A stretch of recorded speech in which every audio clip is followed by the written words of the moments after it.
Greetings, greetings.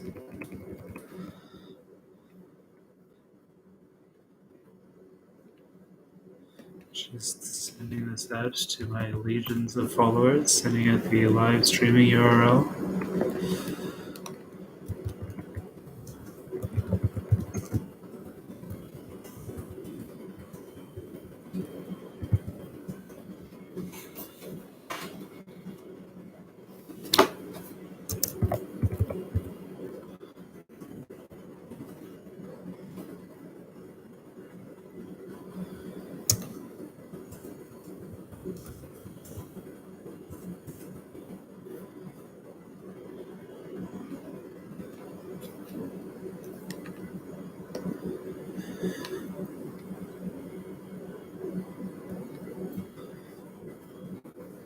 All right.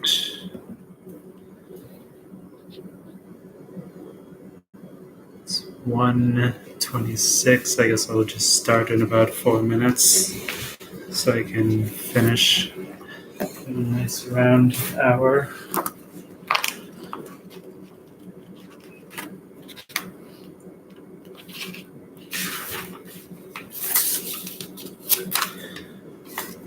We'll be picking up at the page break or the paragraph break on page 18.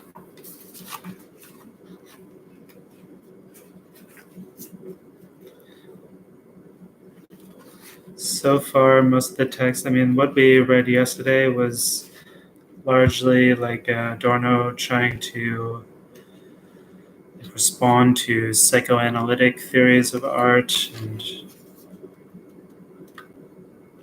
he seemed to be at one point like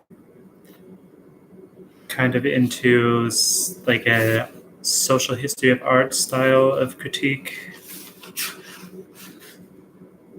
He's also responding to like Kantian theories of aesthetics and trying to separate the subject from the object and trying to put art in relation to truth.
There's a lot about like the like central aspects of like perceiving art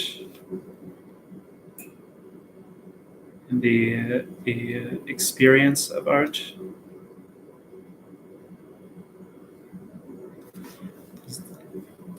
He seems to be saying that like art exists in history in relation to history in a historical context, which kind of like uncovers something through the like self-referentiality of the artwork's dialectical relation to history. So like the object is relating to art history, the artwork is relating to art history,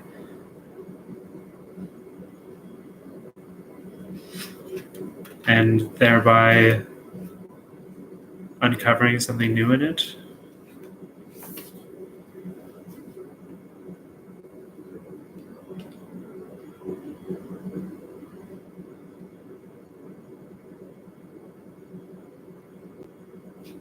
A lot of reference to music. All right.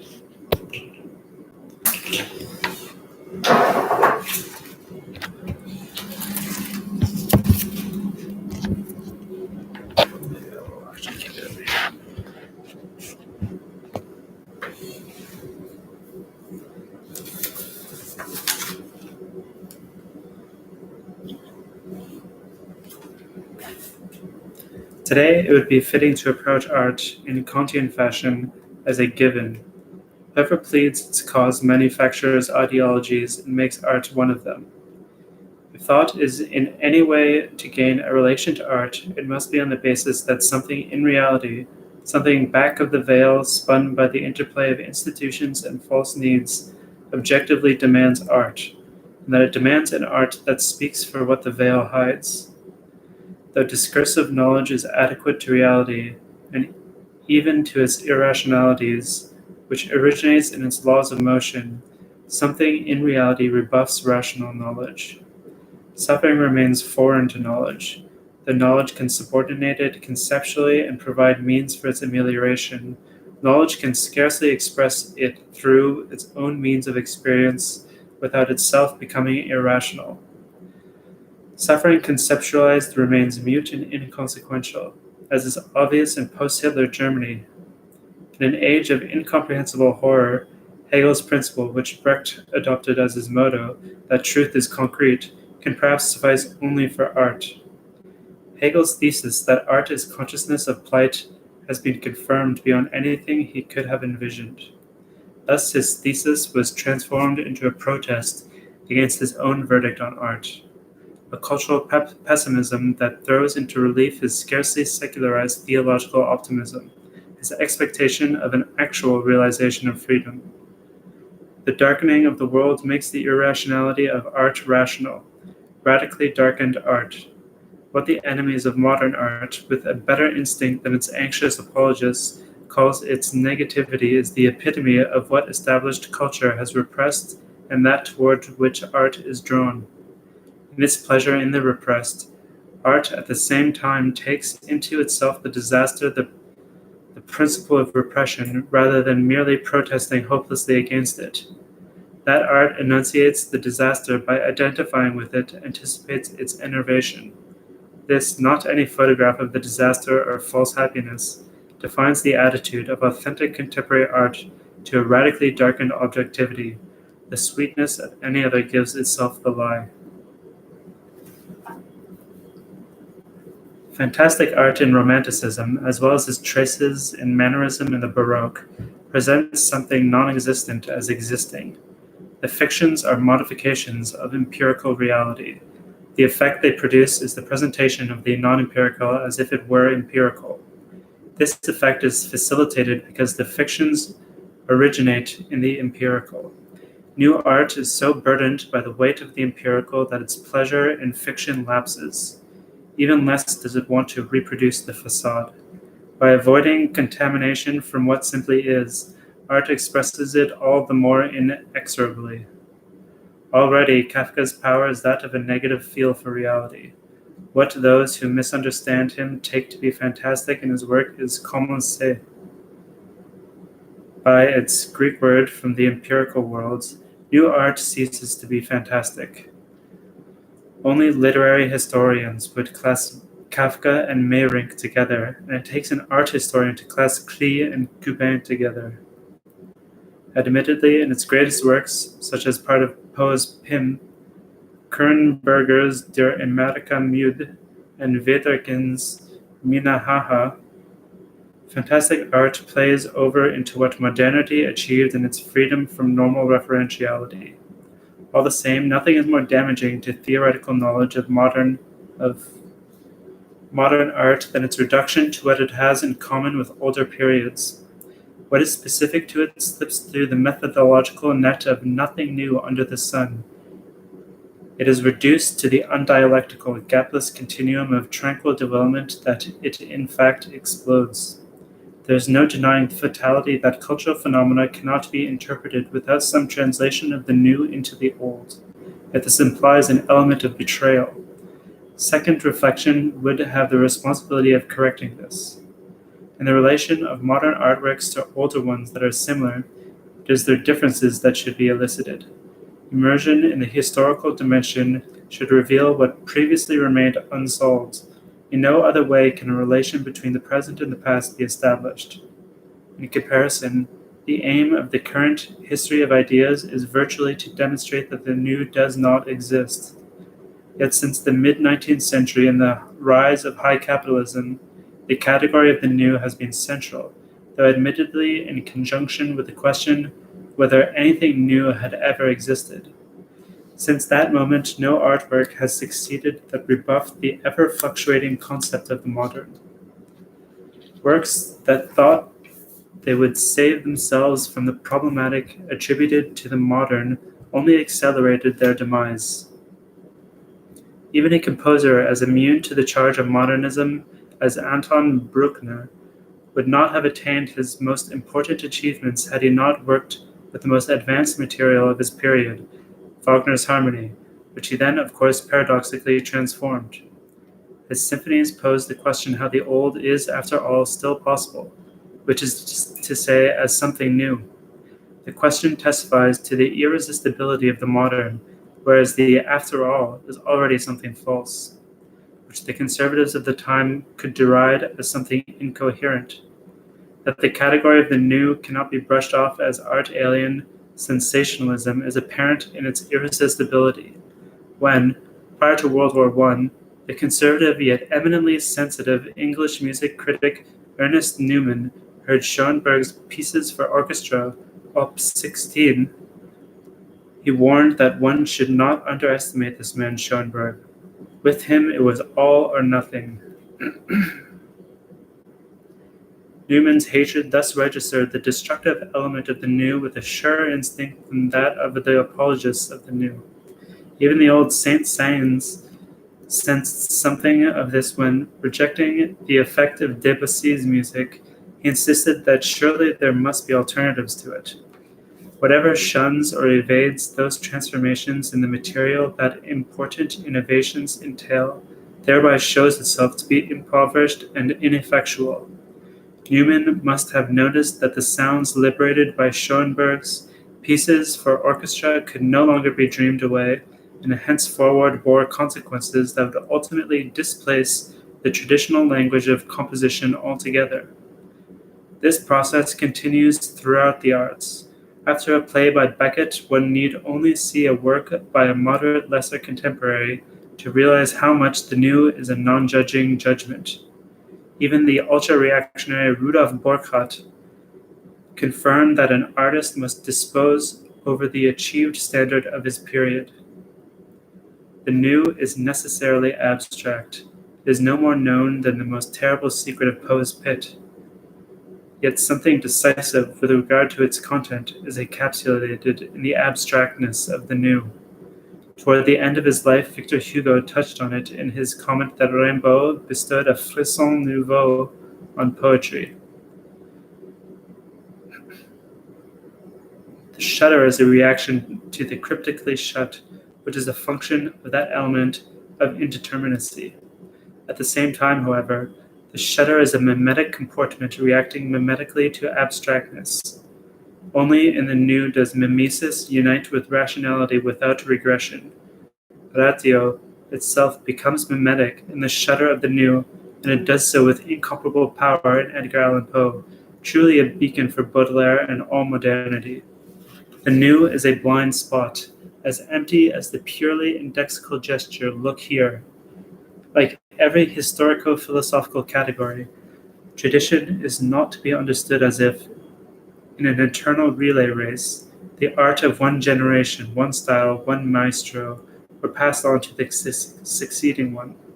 Sociologically and economically, since Max Weber and Sombart, the distinction is made between traditional and non-traditional periods. Tradition itself, as a medium of historical movement, depends essentially on economic and social structures and is qualitatively transformed along with them. The attitude of contemporary art toward tradition, usually reviled as a loss of tradition, is predicated on the inner transformation of the category of tradition itself. In an essentially non-traditional society, aesthetic tradition a priori is dubious. The authority of the new is that of the historically inevitable. To this extent, it implies objective criticism of the individual, the vehicle of the new. In the new, the knot is tied aesthetically between individual and society. The experience of the modern says more even though its concept, however qualitative it may be, labors under its own abstractness. Its concept is privative, since its origins it is more the negation of what no longer holds than a positive slogan. It does not, however, negate previous artistic practices, as styles have done throughout the ages, but rather tradition itself. To this extent, it simply ratifies the bourgeois principle in art. The abstractness of the new is bound up with the commodity character of art. This is why the modern, when it was first theoretically articulated in Baudelaire, bore an ominous aspect. The new is akin to death. What adopts a satanic bearing in Baudelaire is the negative self-reflection of identification with the real negativity of the social situation. Weltschmerz defects to the enemy, the world. Something of this remains admixed as ferment in everything modern. For direct protest that did not surrender to its opponent would in art be reactionary. This is why in Baudelaire the imago of nature is strictly taboo. To this day the modern has capitulated whenever it disavowed this taboo. This is the source of the harangues about decadence and of the racket that obstinately accompanies the modern. Nouveauté is aesthetically the result of historical development, a trademark of consumer goods appropriated by art by means of which artworks distinguish themselves from the ever-same inventory in obedience to the need for the exploitation of capital, which, if it does not expand, if it does not, in its own language, offer something new, is eclipsed. The new is the aesthetic seal of expanded reproduction, with its promise of undiminished plenitude. Baudelaire's poetry was the first to codify that, in the midst of the fully developed commodity society, art can ignore this tendency only at the price of its own powerlessness. Only by immersing its autonomy in society's imagerie can art surmount the heteronymous market. Art is modern art through mimesis of the hardened and alienated. Only thereby, and not by the refusal of a mute reality, does art become eloquent. This is why art no longer tolerates the innocuous. Baudelaire neither railed against nor portrayed reification. He protested against it in the experience of its archetypes, and the medium of this experience is the poetic form. This raises him supremely above late romantic sentimentality. The power of his work is that it syncopates the overwhelming objectivity of the commodity character, which wipes out any human trace, with the objectivity of the work in itself, anterior to the living subject. The absolute artwork converges with the absolute commodity. The modern pays tribute to this in the vestige of the abstract in its concepts.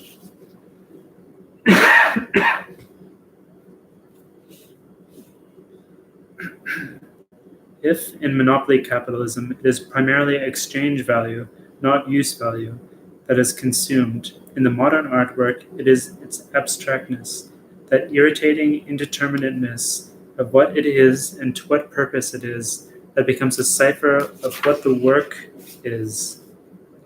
The abstractness has nothing in common with the formal character of older aesthetic norms such as Kant's.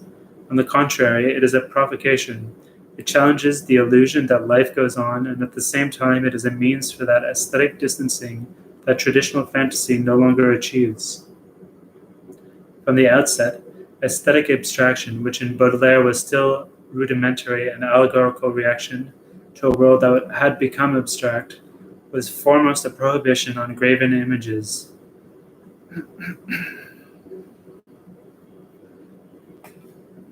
This prohibition falls on what provincials ultimately hope to salvage under the name message. Appearance as meaningful. After the catastrophe of meaning, appearance becomes abstract. From Rimbaud to contemporary avant-garde art, the obstinacy of this prohibition is unflagging.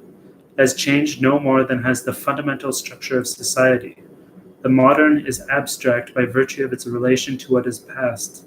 Irreconcilable with magic, it is unable to bespeak what has yet to be, and yet must seek it, protesting against the ignominy of the ever-same. This is why Baudelaire's cryptograms equate the new with the unknown, with the hidden telos, as well as with what is monstrous by virtue of its incommensurability with the ever-same, and thus with the gut du néant.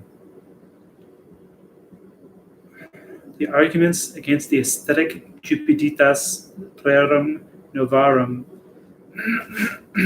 which so plausibly calls as evidence the contentlessness of the category, are at heart pharisaical.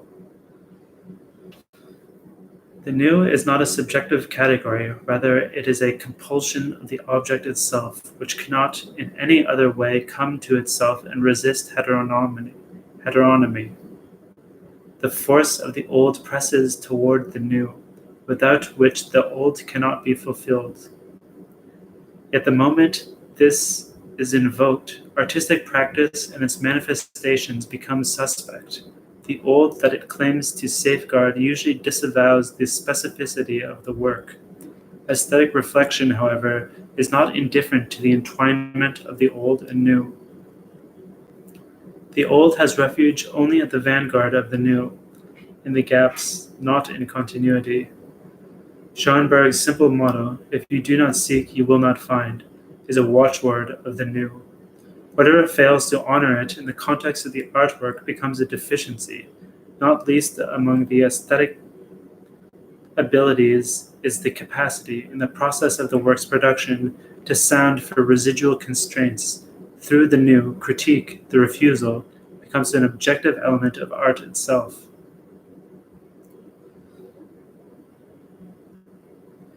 Even the camp followers of the new, whom everyone disdains, are more forceful than those who boldly insist on the tried and true. If, in accord with its model, the fetish character of the commodity, the new becomes a fetish, this is to be criticized in the work itself, not externally simply because it became a fetish. Usually the problem is a discrepancy between new means and old ends. If a possibility for innovation is exhausted, if innovation is mechanically pursued in a direction that has already been tried, the direction of innovation must be changed and sought in another dimension.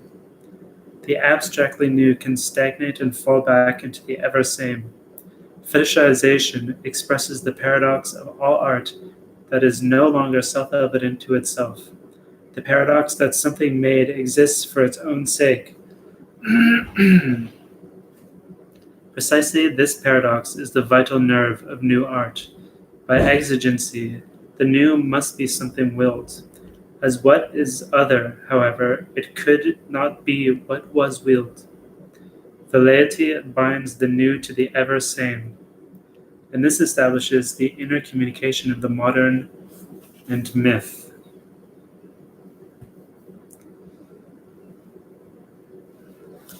The new wants non-identity, yet intention reduces it to identity. Modern art constantly works at the Munchausen trick of carrying out the identification of the non-identical. Scars of damage and disruption are the modern seal of authenticity. By their means, art desperately negates the closed confines of the ever-same. Explosion is one of its invariants. Anti-traditional energy becomes a voracious vortex. To this extent, the modern is myth turned against itself. The timelessness of myth becomes the catastrophic instant that destroys temporal continuity. Benjamin's concept of the dialectical image contains this element. Even when modern art maintains traditional achievements in the form of technical resources, these are transcended by the shock that lets nothing inherited go unchallenged. Given that the category of the new was the result of a historical process that began by destroying a specific tradition and then destroyed tradition as such, modern art cannot be an aberration susceptible to correction by returning to foundations that no longer do or should exist. This is paradoxically the foundation of the modern and normative for it. Even in aesthetics, invariants are not to be denied. Surgically extracted and displayed, however, they are insignificant. Music can serve as a model. It would be senseless to contest that it is a temporal art or that, however little it coincides with the temporality of real experience, it too is irreversible.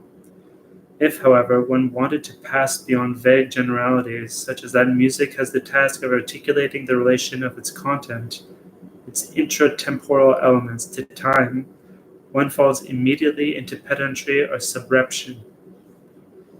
For the relation of music to formal musical time is determined exclusively in the relation between the concrete musical event and time. Certainly, it was long held that music must organize the intratemporal succession of events meaningfully. This is Schopenhauer.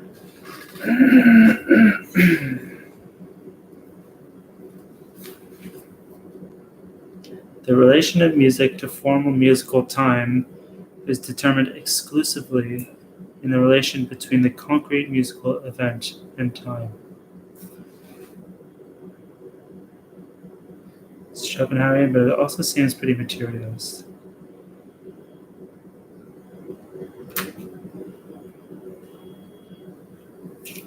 Certainly it was long held that music must organize the intratemporal succession of events meaningfully. Each event should ensue from the previous one in a fashion that no more permits reversal than does time itself. However, the necessity of this temporal sequence was never literal.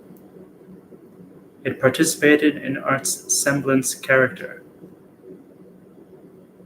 Today, music rebels against conventional temporal order. In any case, the treatment of musical time allows for widely diverging solutions. As questionable as it is that music can never wrest itself from the invariant of time, it is just as certain that once this invariant is an object of reflection, it becomes an element of composition and no longer an a priori. The violence of the new, for which the name experimental was adopted, is not to be attributed to subjective convictions or the psychological character of the artist. When impulse can no longer find pre-established security in forms or content, productive artists are objectively compelled to experiment. This concept of experiment has, however, transformed itself in a fashion that is exemplary for the categories of the modern. Originally, it meant simply that the will, conscious of itself, tested unknown or unsanctioned technical procedures.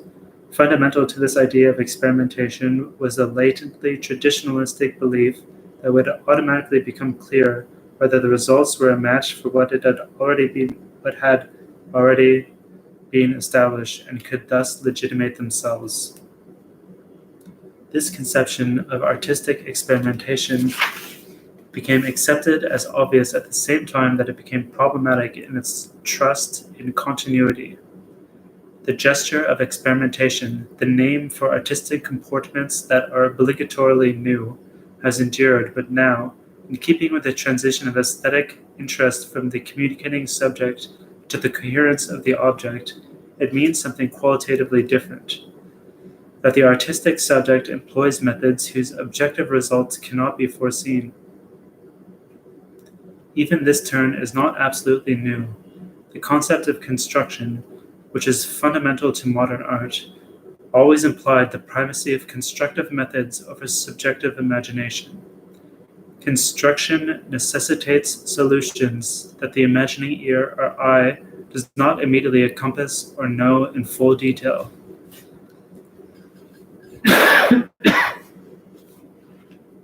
Not only is the unforeseen an effect, it also has an objective dimension, which is transformed into a new quality. The subject, conscious of the loss of power that it has suffered as a result of the technology unleashed by himself, raised this powerlessness to the level of a program. It did so perhaps in response to an unconscious impulse to tame the threatening heteronomy by integrating it into subjectivity's own undertaking as an element of the process of production. The subject, conscious of the loss of power that it has suffered as a result of the technology unleashed by himself, raised this powerlessness to the level of a program. It did so perhaps in response to an unconscious impulse to tame the threatening heteronomy by integrating it into subjectivity's own undertaking as an element of the process of production. I see he's talking about liberalism here. What helped make this possible is the fact that imagination, the course taken by the object through the subject, does not, as Stockhausen pointed out, have a fixed focus but can adjust to degrees of acuity. What is hazily imagined can be imagined in its vagueness. This is a veritable balancing act for the experimental comportment. Whether this dates back to Mallarmé and was formulated by Valéry as the subject proving its aesthetic power by remaining in self-control even while abandoning itself to heteronomy, or if by this balancing act the subject ratifies its self-abdication, is yet to be decided. In any case, it is clear that insofar as experimental procedures, in the most recent sense, are, in spite of everything, undertaken subjectively, the belief is chimerical that through them art will divest itself of its subjectivity and become the illusionless thing in itself, which to date art has only feigned.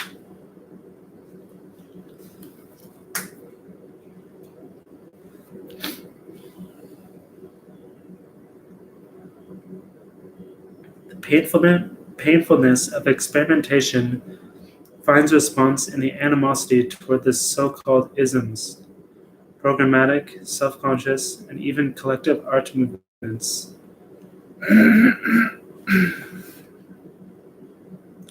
This rancor is shared by the likes of Hitler, who loved to rail against these and expressionists, and by writers who, out of a politically avant-garde zealousness, are wary of the idea of an aesthetic avant-garde. Picasso expressly confirmed this with regard to pre-World War I Cubism. With an ism, the quality of individual artists can be clearly distinguished, although initially those who most explicitly draw attention to the peculiar characteristics of the school tend to be overrated in comparison with those who, like Picasso, like Pissarro among the Impressionists, cannot be reduced so conclusively to the program. Pissarro. Certainly, a faint contradiction is inherent in the linguistic use of ism insofar as in emphasizing conviction and intention, it seems to expel the element of involuntariness from art. Yet this criticism is formalistic with regard to movements maligned as isms, just as Expressionism and Surrealism specifically made involuntary production their willful program. Further, the concepts of the avant-garde, reserved for many decades for whatever movement declared itself the most advanced, now has some of the comic quality of aged youth. The difficulties in which isms are entangled expresses the problematics of an art emancipated from its self-evidence. The very consciousness to which all questions of what is genuinely binding in art must be submitted has at the same time demolished all standards of aesthetic bindingness. This is the source of the shadow of mere velleity that hangs over the hated isms. The fact that no important art practice has ever existed without conscious will merely comes to self-consciousness in the much beleaguered isms. This compels artworks to become organized in themselves and requires as well an external organization for the artworks to the extent that they want to survive in a monopolistically fully organized society. Whatever may be true in the comparison of art with an organism must be mediated by way of the subject and his reason. The truth of this comparison has long since been taken into the service of an irrationalistic ideology of a rationalized society. This is why the isms that deny that truth are truer. The isms by no means shackled the individual productive forces, but rather heightened them, and they did so in part through mutual collaboration. One aspect of isms has only recently become relevant. The truth content of many artistic movements does not necessarily culminate in great artworks. Benjamin demonstrated this in his study of German Baroque drama. Presumably, the same holds true for German Expressionism and French Surrealism. Not by accident, the latter challenged the concept of art itself, a defiance that has ever since remained admixed with all authentic new art. Since art all the same remained art, the essence of the provocation may be sought in the preponderance of art over the artwork.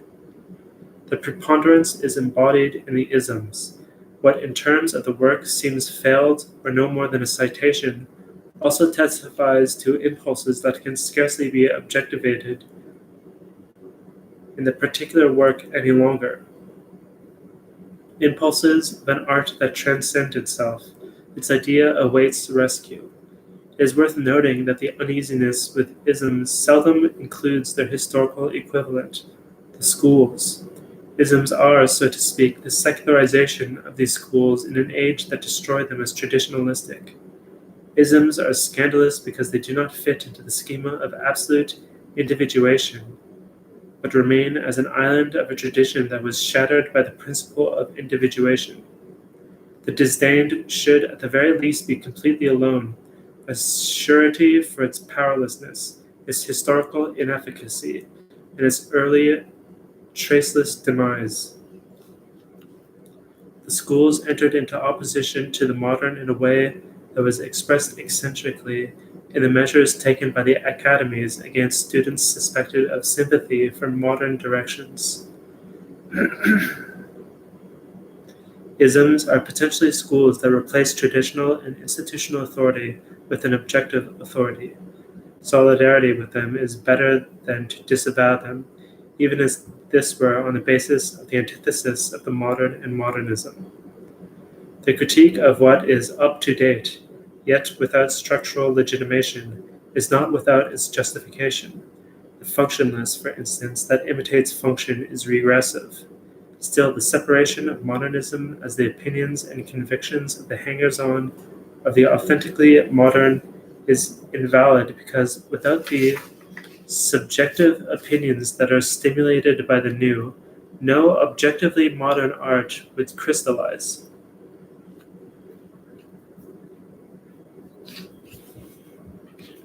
In truth, the distinction is demagogical. Whoever complains about modernism means the modern, just as hangers-on are always attacked in order to strike at the protagonists whom one fears to challenge and whose prestige inspires deference among conformists. The standard of honesty by which the modernists are pharisaically measured implies acquiescence with being who one is, no more nor less, and a refusal to change, a fundamental habitus of the aesthetic reactionary. Its false nature is dissolved by the reflection that has now become the essence of artistic education. The critique of modernism in favor of the putatively truly modern functions as a pretext for judging the moderate, whose thinking fronts for the dross of a trivial intellectualism, as being better than the radical. Actually, it is the other way around. What lags behind also fails to master the older means that it employs. History rules even those whose works that disavow it. In sharp contrast to traditional art, new art accents the once hidden element of being something made, something produced.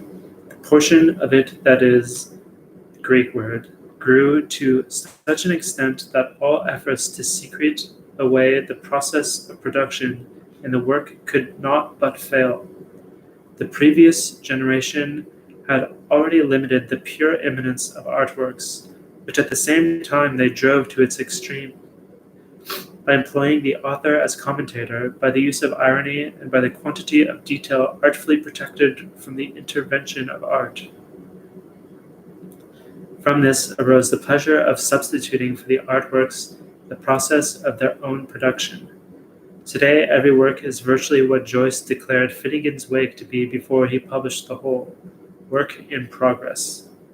But a work that, in its own terms, its own texture and complexion, is only possible as emergent and developing, cannot, without lying at the same time, lay claim to being complete and finished. Art is unable to extricate itself from this aporia by an act of will. Decades ago, Adolf Loos wrote that ornaments cannot be invented. The point he was making has a broader range than he signaled. In art, that the more that must be made, sought, invented, the more uncertain it becomes if it can be made or invented. Art that is radically and explicitly something made must ultimately confront its own feasibility. What provokes protest in works of the past is precisely what is arranged and calculated. What did not, as one would have said in the years around 1800, in turn become nature. Progress in art as the process of making and doubts about just that run in counterpoint to each other. In fact, such progress has been accompanied by a tendency toward absolute involuntariness. From the automatic writing of 50 years ago to today's tachism and aleatoric music, the observation is correct that the technically integral, completely made artwork converges with the absolutely accidental work. The work that is ostensibly not the result of making it is, of course, all the more fabricated.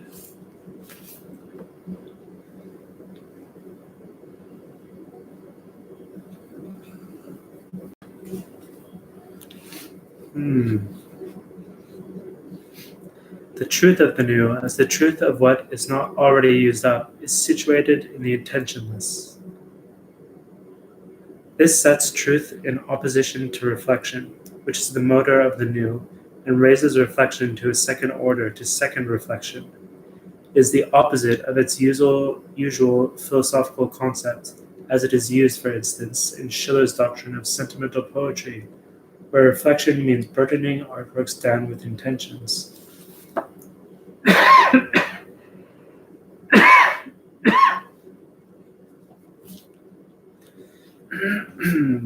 Second reflection lays hold of the technical procedures, the language of the artwork in the broadest sense, but it aims at blindness.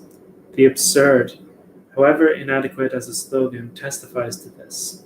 Beckett's refusal to interpret his works, combined with the most extreme consciousness of techniques and of the implications of the theatrical and linguistic material, is not merely a subjective aversion.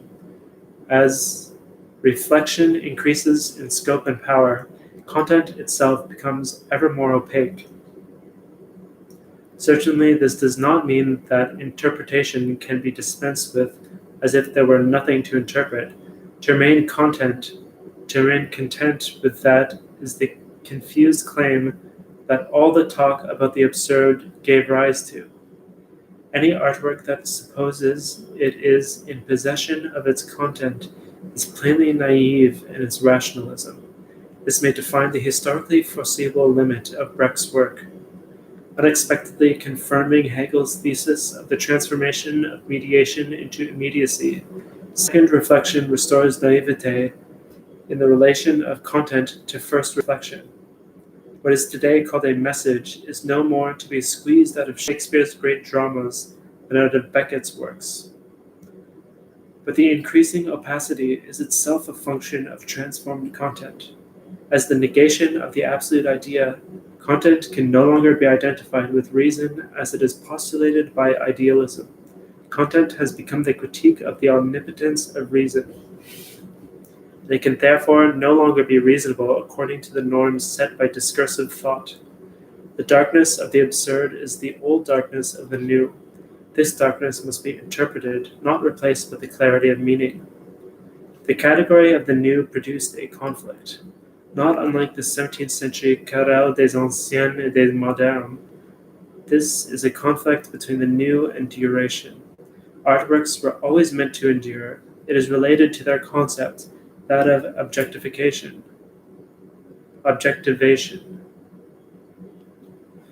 Through duration, art protests against death. The paradoxically transient eternity of artworks is the allegory of an eternity bare of semblance. Art is the semblance of what is beyond death's reach. To say that no art endures is as abstract a dictum as that of the transience of all things earthly. It would gain content only metaphysically in relation to the idea of resurrection. It is not only reactionary rancor that provokes horror, but one can hardly count on one in which it would be given a place. There is all the less reason to call on tradition, in that retroactively countless works once endowed with the qualities of endurance, qualities the concept of classicism strove to encompass, no longer open their eyes. The enduring perished and drew the category of duration into its vortex. The concept of the archaic defines not so much a phase of art history as the condition of works that have gone dead. Artworks have no power over whether they endure. It is least of all guaranteed when the putatively time-bound is eliminated in favor of the timeless, for that can only take place at the cost of the work's relation to those contexts in which permanence is exclusively constituted. It was out of Cervantes' ephemeral intention to parody the medieval romances that Don Quixote originated. The concept of duration has an implicitly Egyptian, archaic quality of mythical helplessness. The thought of duration seems to have been remote during productive periods. Probably it became an acute concern only when duration becomes problematic and artworks, sensing their latent powerlessness, cling to it. Confusion occurs between what is detestable nationalist exhortation, once called the permanent value of artworks, everything dead, formal, and neutralized in them, and the hidden seed of their survival. Ever since the praise Horace bestowed on himself for a monument more durable than bronze, the category of the lasting resonates with an apologetic quality that is foreign to artworks not erected by grace of an Augustan exercise of mercy for the sake of an idea of authenticity that bears more than the trace of the authoritarian. Beauty itself must die. This is more true than Schiller imagined. It holds not only for those who are beautiful, not simply for works that are destroyed or forgotten or that have sunk back into the hieroglyphic, but for everything composed of beauty and of what, according to its traditional idea, was meant to be unchangeable, the constituents form. In this regard, the category of tragedy should be considered. It seems to be the aesthetic imprint of evil and death and as enduring as they are. Nevertheless, it is no longer possible. All that by which aesthetic pedants once zealously distinguished the tragic from the mournful, the affirmation of death, the idea that the infinite glimmers through the demise of the finite, the meaning of suffering, all this now returns to pass judgment on tragedy. Wholly negative artworks now parody the tragic. Rather than being tragic, all art is mournful, especially those works that appear cheerful and harmonious. What lives on is the concept of aesthetic duration, as in much else, is prima philosophia, which takes refuge in isolated and absolutized derivatives after having been compelled to abdicate as totality. Obviously, the duration to which artworks aspire is modeled on fixed, inheritable possession.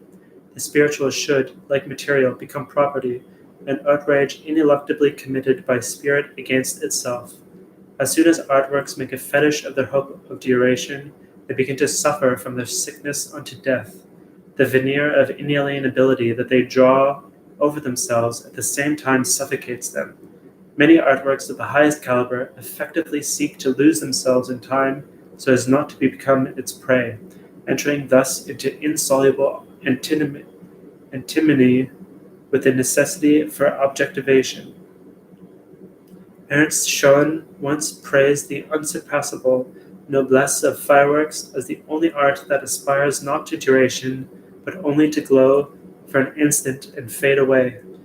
It is ultimately in terms of this idea that the temporal arts of drama and music are to be interpreted, the counterpart of a reification without which they would not exist and yet that degrades them. In the face of the means of mechanical reproduction, these considerations appear obsolete. Yet the discontent with these means may nevertheless also be a discontent with the emerging omnipotence of the permanence of art that runs parallel with the collapse of duration. If art were to free itself from the once perceived illusion of duration, were to internalize its own transience in sympathy with the ephemeral life, it would approximate an idea of truth conceived not as something abstractly enduring, but in consciousness of its temporal essence. If all art is the secularization of transcendence, it participates in the dialectic of enlightenment. Art has confronted this dialectic with the aesthetic conception of anti-art. Indeed, without this element, art is no longer thinkable. This implies nothing less than that art must go beyond its own concept in order to remain faithful to that concept. The idea of its abolition does it homage by honoring its claim to truth. Nevertheless, the survival of undermined art is not only an expression of cultural lag, that ever-sluggish revolution of the superstructure. The source of art's power of resistance is that a realized materialism would at the same time be the abolition of materialism, the abolition of the domination of material interests. In its powerlessness, art anticipates a spirit that would only then step forth.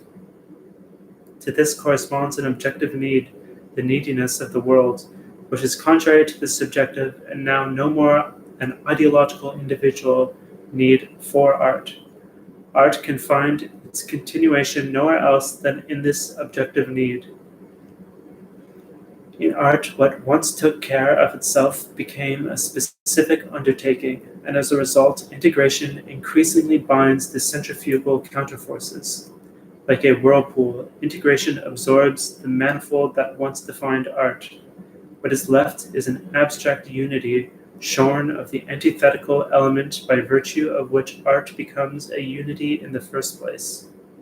The more successful the integration, the more it becomes an empty spinning of gears. Teleologically, it tends towards infantile tinkering.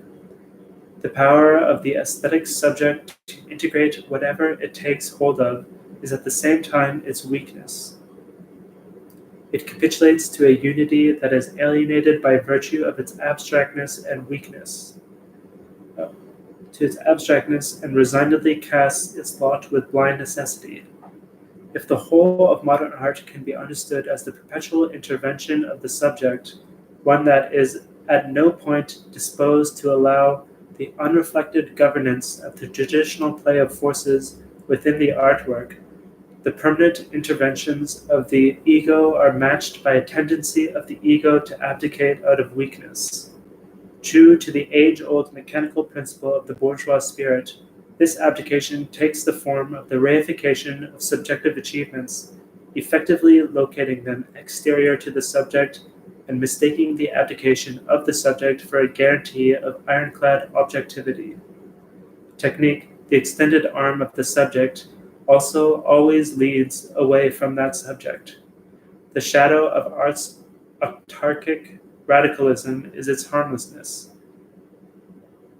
Absolute color compositions verge on wallpaper patterns. Now that American hotels are decorated with abstract paintings a la manière de, and aesthetic radicalism has shown itself to be socially affordable, radicalism itself must pay the price that it is no longer radical. Among the dangers faced by new art, the worst is the absence of danger. The more art expels the pre-established, the more it is thrown back on what purports to get by, as it were, without borrowing from what has become distant and foreign. Art is thrown back on the dimensionless point of pure subjectivity, strictly on its particular and thus abstract subjectivity. This tendency was passionately anticipated by the radical wing of Expressionism up to and including Dada. The absence of social resonance, however, was not alone to blame for the collapse of Expressionism. It was not possible to persevere within the bounds of a dimensionless point. The contraction of the accessible, the totality of the refusal, terminates in complete impoverishment.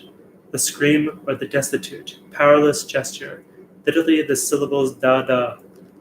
This became an amusement for all concerned, the Dadaists as well as the conformists they challenged, because it confessed the impossibility of artistic objectivation that is postulated by each and every artistic manifestation, whether intentionally or not. What, after all, is left to do but scream? The Dadaists consistently tried to abrogate this postulate.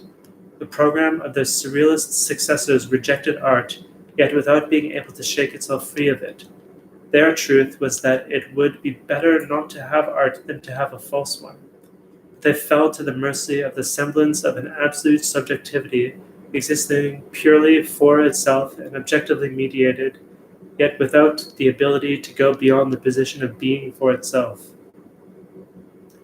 Surrealism expresses the foreignness of the alienated only by seeking recourse in itself. The Mises ties art to individual human experience, which is now exclusively that of being for itself. That there is no persevering at this subjective point is by no means only because the artwork forfeits that otherness in which the aesthetic subject is exclusively able to objectivate itself.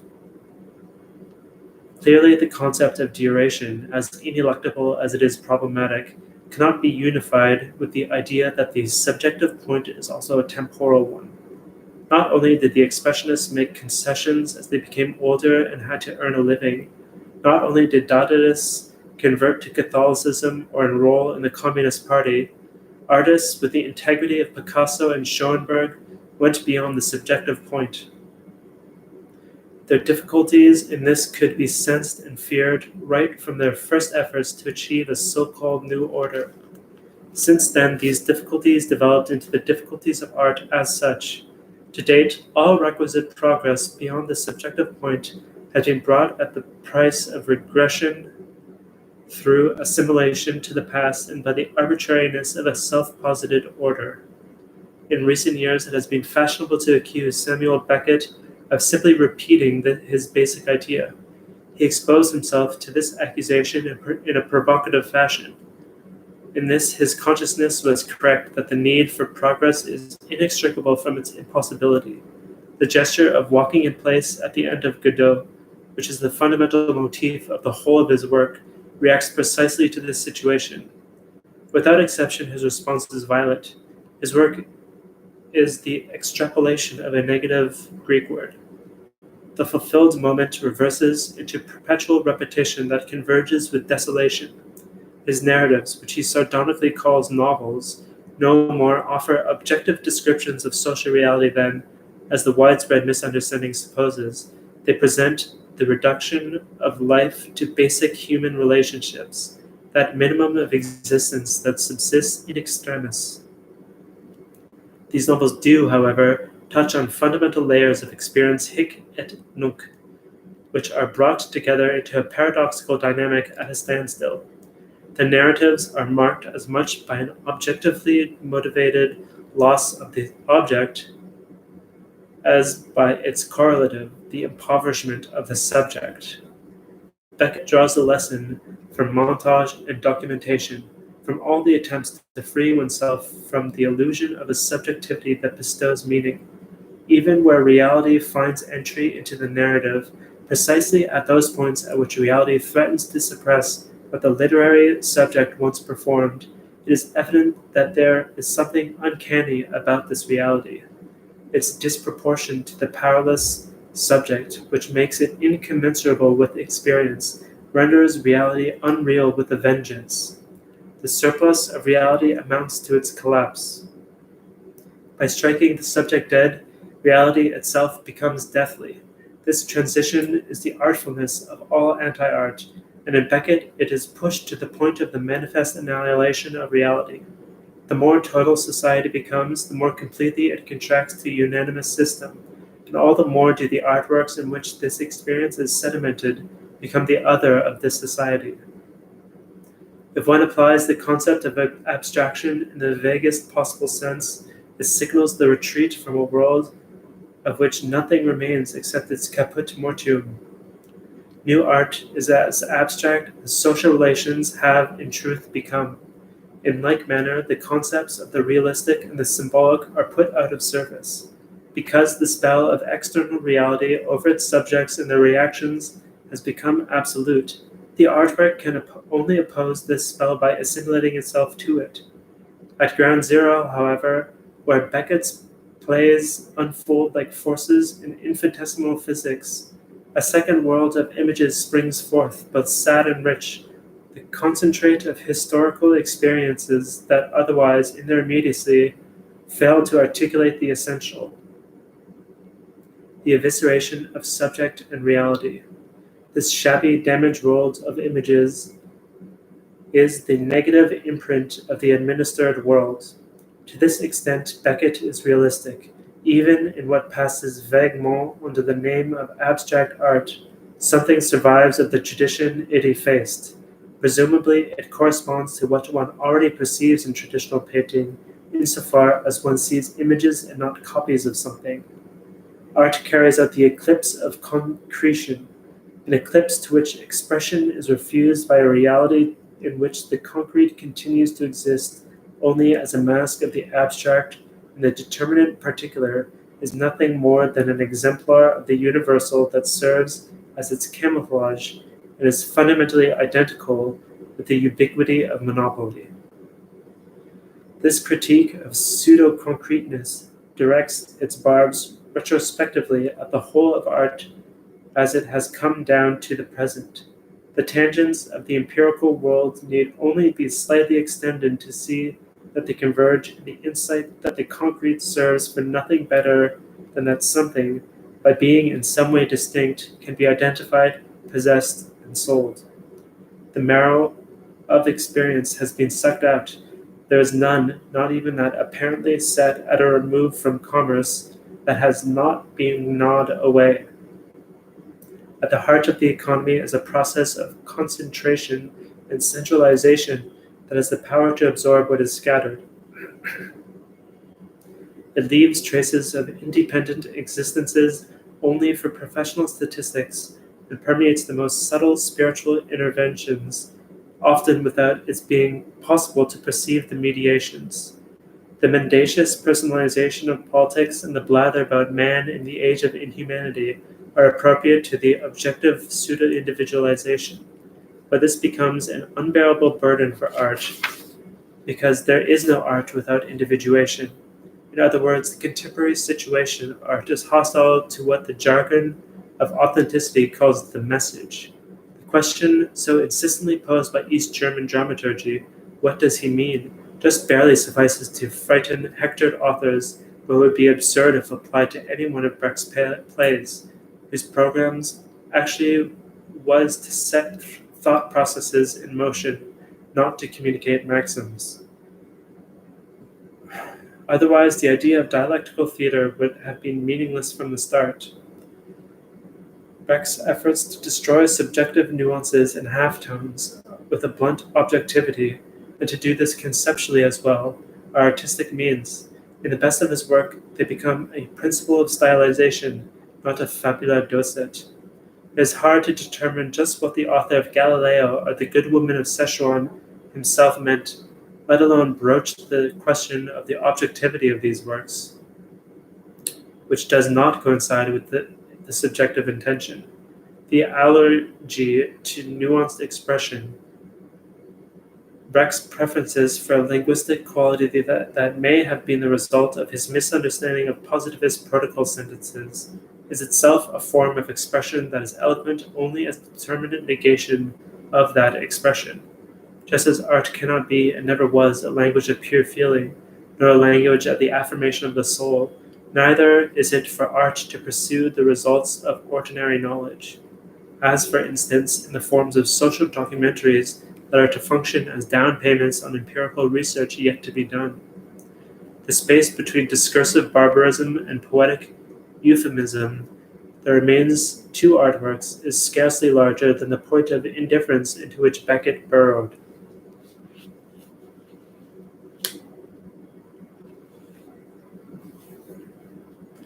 Well, there's a paragraph break, and we're at an hour, so I guess I'll stop for today. Page 32.